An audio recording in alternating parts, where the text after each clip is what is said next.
In the late 1930s, the world was on the brink of a huge conflict. World War II was just around the corner. Countries were scrambling to gear up their military forces, and the United States was no exception. The existing tanks were not cutting it, and there was an urgent need for something better. In the United States Army, some folks knew it was time for a change, and this set the stage for the M3 Lee Grant tank to be born. A group of smart and determined people, including American military engineers and leaders, were at the heart of this effort. They wanted a tank that could hold its own on the battlefield. One key figure was Major General Adna R. Chaffee, Jr., who pushed hard for improved armored vehicles. Meanwhile, the United Kingdom was already facing off against Germany and really needed help. They asked the United States for assistance, driving home the need for a stronger tank. So what happened next? In late 1940, the design process kicked into high gear. The plan was to create a medium tank that could take on the enemy effectively. The end product was the M3 Lee Grant, named after two Civil War generals, Robert E. Lee and Ulysses S. Grant.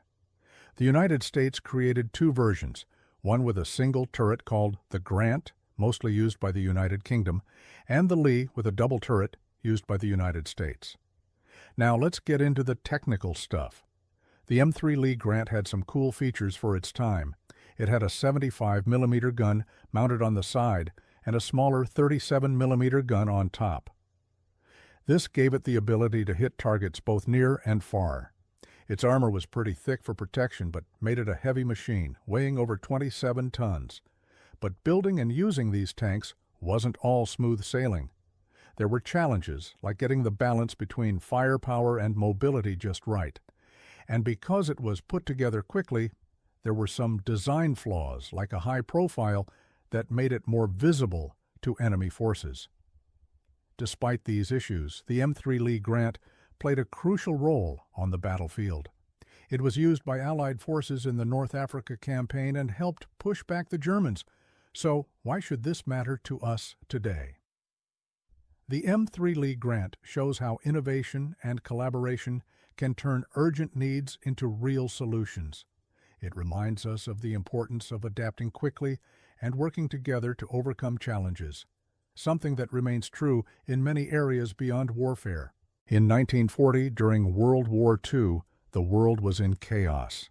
The Allies, including the United States and the United Kingdom, needed more effective tanks to face the Axis powers' advancements. Enter the M3 Lee, a tank designed to meet this crucial demand. This chapter explores its design and development, showcasing why it's still talked about today. Everything kicked off when the United States Army realized they needed a better tank. Their current models just couldn't keep up with what the Germans were putting on the battlefield. The M3 Lee was born out of this necessity. It was named after a famous Civil War general, Robert E. Lee.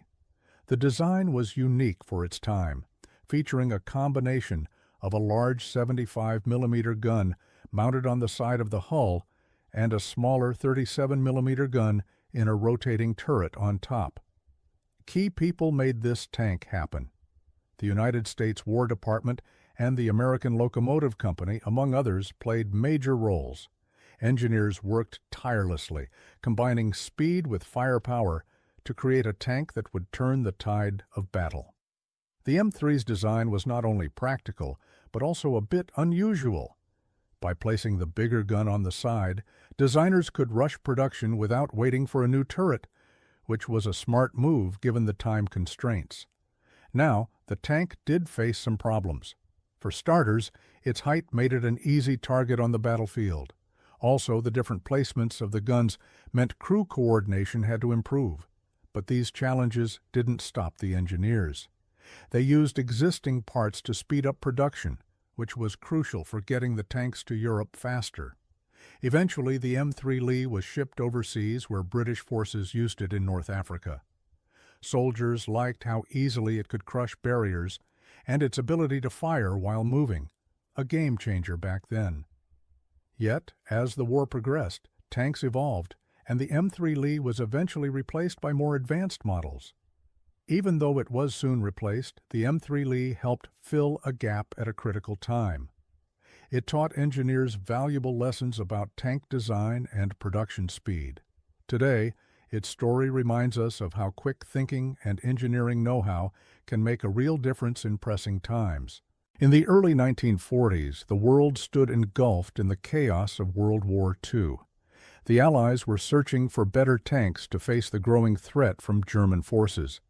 The United States had been working on new tank designs for some time, and one of these was the M3 Lee, a medium tank that would play a key role in early tank battles. This tank was named after General Robert E. Lee, but what made it special was its mixed armament. It had a main 75mm gun mounted on the side of its hull and a 37mm gun in a smaller turret on top. The tank offered both heavy firepower and a sort of multitasking ability. The top gun could deal with light threats, while the main hull gun took aim at bigger targets. At the heart of the M3 Lee story was the United States Army Ordnance Department, the group responsible for designing new equipment. People like Major General Gladian Marcus Barnes were some of the driving forces behind getting the M3 Lee ready for battle. They worked closely with factories across the United States to get these tanks built quickly. The first field trials were held in 1941 in Fort Knox, Kentucky.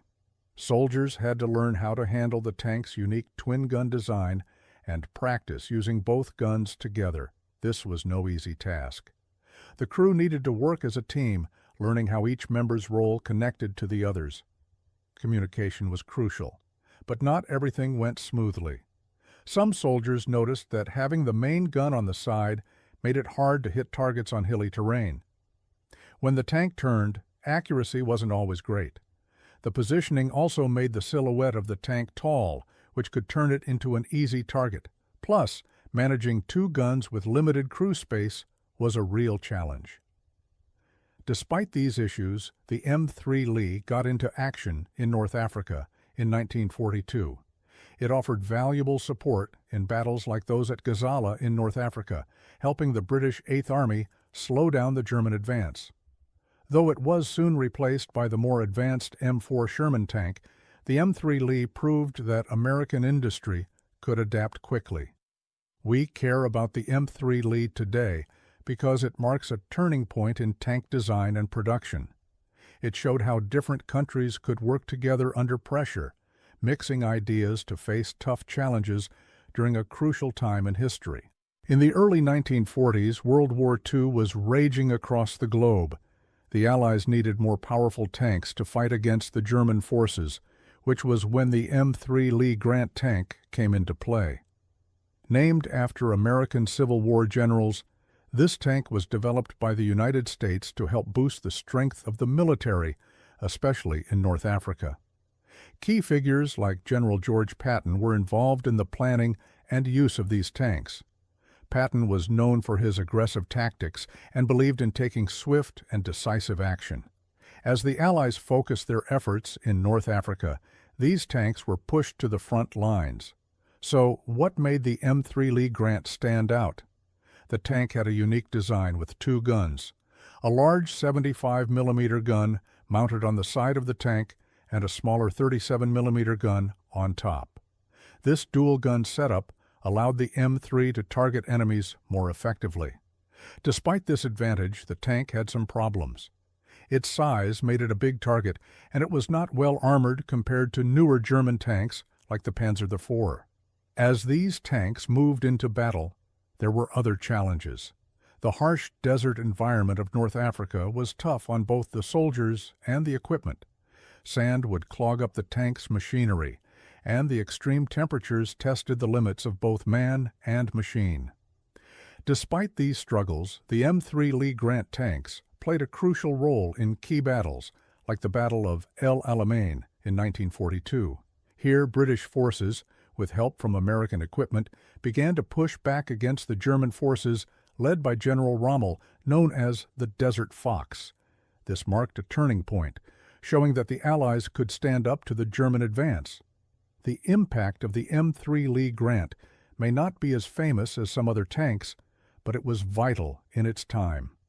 Today it serves as a reminder of how innovation and teamwork can turn the tide in times of crisis. Understanding these stories helps us appreciate the complexities of history and the efforts behind victory in challenging times. Back in the early 1940s, the world was in the middle of World War II. It was a time when every new weapon could make a big difference. The United States Army needed a new tank for the battlefields of North Africa. The result was the M3 Lee, a tank named after a famous American general. But it was not perfect, and it faced some problems. The key players here included engineers and military leaders. The engineers worked to design the M3 Lee quickly. They wanted it to be strong and fast with a big gun. Military leaders needed tanks that could be made quickly and sent to the front lines. Their goal was to help the United States and its allies fight back against German forces. The M3 Lee had a big gun on the side of its turret, a 75mm one.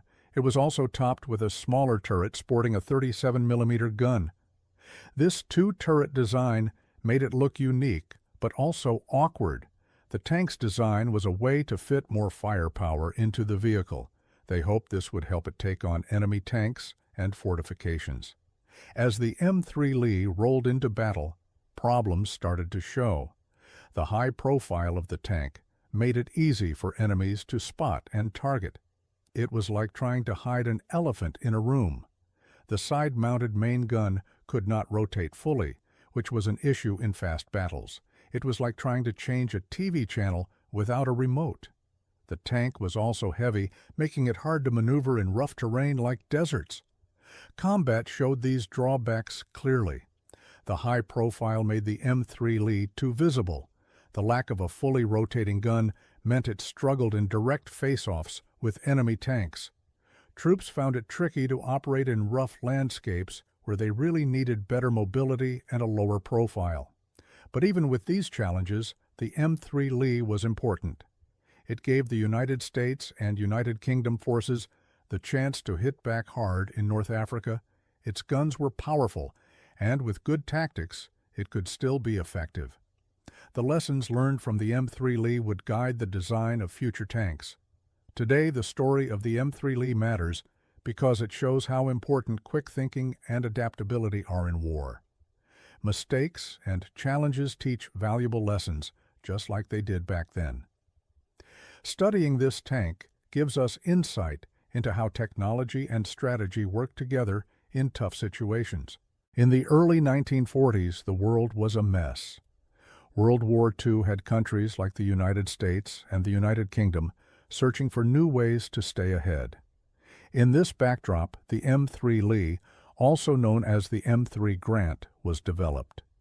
It wasn't perfect, but it was a key player in shaping modern tanks. At the center of this story were people who made big decisions. Leaders in the United States Army knew that their existing tanks were not up to the challenge against German forces. So they decided to build a new tank. They called it the M3 Lee, named after American Civil War generals Robert E. Lee and Ulysses S. Grant. The M3 tank had a unique design. It featured a 75mm gun mounted on the side of the hull and a separate 37mm gun in a small turret on top. This setup was a bit weird, but allowed the tank to fire powerful shots while also targeting lighter targets. The design was practical at a time when the world urgently needed more armor. However, the M3 Lee was not without its issues. Its high profile made it an easy target. The dual turrets meant the tank required a 6-man crew, which complicated things, and its limited armor could not withstand the more advanced German tanks. But the Allies needed something quick, and the M3 Lee served its purpose during the North African campaigns. Despite its flaws, the M3 Lee left a mark. It taught designers what worked and what did not. Lessons from the M3 Lee directly informed the design of the more advanced M4 Sherman tank, which became a major success during the war. The M3 Lee, although retired by the end of the war, proved to be an important step in the evolution of armored warfare. So, why should we care? The M3 Lee shows the importance of adapting quickly and learning from mistakes, even when resources are limited. The lessons learned from the M3 Lee influenced tanks that came after it, creating a path for modern tanks we see today. Even if it's not famous for its battlefield success, the M3 Lee's legacy lives on in the steel of modern armor.